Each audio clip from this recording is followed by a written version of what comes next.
عبد الله بن المقفع وكتاب كليل ودمنة.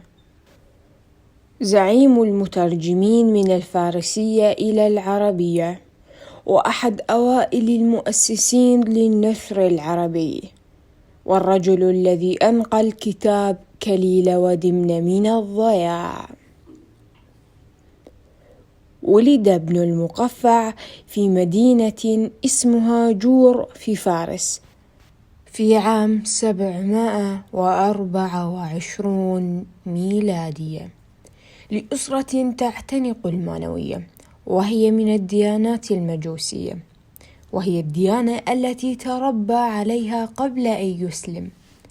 وأبوه هو روزبة بن داذويه الذي بقي على مانويته، وكان يعمل في دواوين الدولة الأموية، ومن ثم تولى ديوان الخراج في فارس التي كانت وقتها تابعة للعراق، التابعة للوالي الحجاج بن يوسف الثقفي.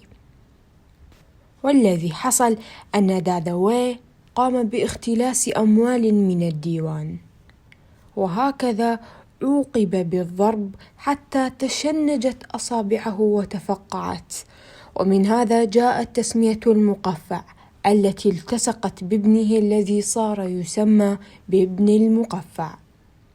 لقد لاحظ المقفع أن ابنه كان ذكيا متميزا عن إخوته، يحب العلم والمعرفة ويحب صنعة الكتابة، فاشتغل يعلمه، وأصر على أن يتعلم العربية قائلا له: لو أردت أن تتميز في صنعة الكتابة فعليك بمعرفة العربية كما الفارسية.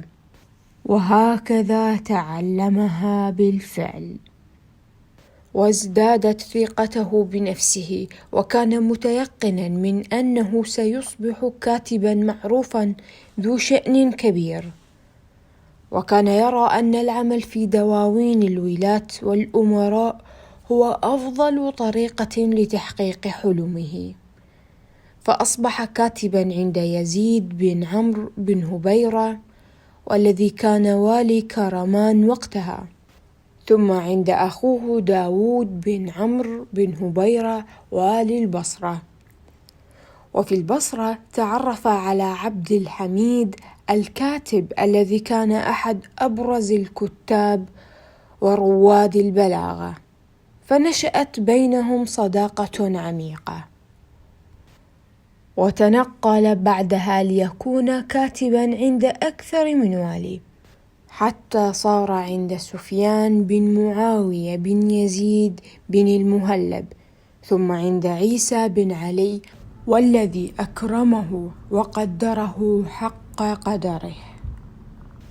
قام ابن المقفع بترجمة الكثير من الكتب المهمة، واستطاع أن يكون جسرا بين الثقافة الفارسية والثقافة العربية.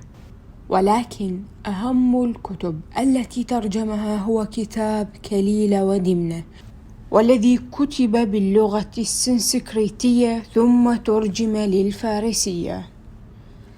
الكتاب كان عبارة عن أسئلة وأجوبة يلقيها أحد ملوك الهند، وهو دبلشيم، على فيلسوف حكيم اسمه بديبا، والذي يعطي الجواب على شكل قصة على لسان الحيوانات. الملك دبلشيم كان يحاول بشتى الطرق أن يخلد اسمه في التاريخ، وهذا ما حدث. فتم الاحتفاظ بهذا الكتاب في خزنة الدولة ليتوارثوه الملوك والفلاسفة الهنود، وظل داخل الهند من غير أن يخرج لأي مكان آخر، إلى أن جاء أقوى ملوك الفرس وهو كسرى أنوشروان، وكان يحب الثقافة والفلسفة والعلوم، وقد عرف بقصة هذا الكتاب وأنه لا يخرج أبدا من الهند، فاستهوته فكرة امتلاكه.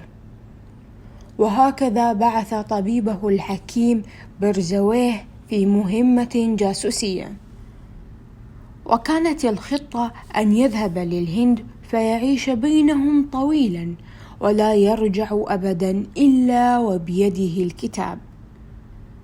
وقد ذهب شابا ورجع شيبا، واستطاع فعلا أن ينسخ الكتاب ويرجع لملكه كسرى الذي فرح جدا بنجاح المهمة بعد كل هذه السنين، لدرجة أنه فتح خزنة الدولة لبرزويه وقال له: خذ ما شئت لك ولعيالك ولأحفادك. فقال له: لا أرغب بكل هذا، ولكن جل ما أرغب به هو أن أكتب قصة تجسسي كمقدمة للكتاب، بما أنني من ترجمه. وقد حدث له ما أراد. وحتى الآن لو فتحت كتاب كليلة ودمنة ستجد في بدايته قصة الطبيب التي تعود له. وهنا جاء ابن المقفع وترجمه إلى العربية، مع العلم أن النسخة الهندية والفارسية ضاعتا وبقيت العربية فقط.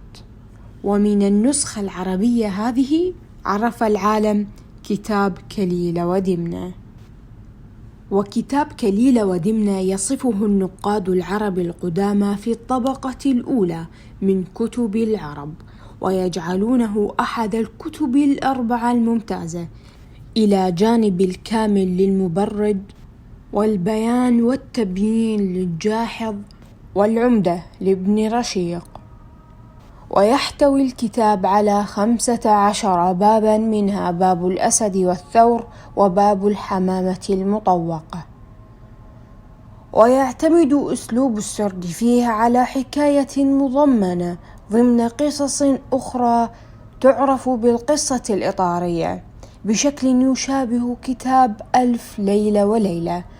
ويجمع الكتاب ما بين كونه كتلة واحدة متشكلة من مجموع الحكايات، وبين أخذ كل حكاية بشكل مفصل. وابن المقفع كان قد عدل فيه ليناسب الذوق العربي بشكل يثبت براعته في الترجمة.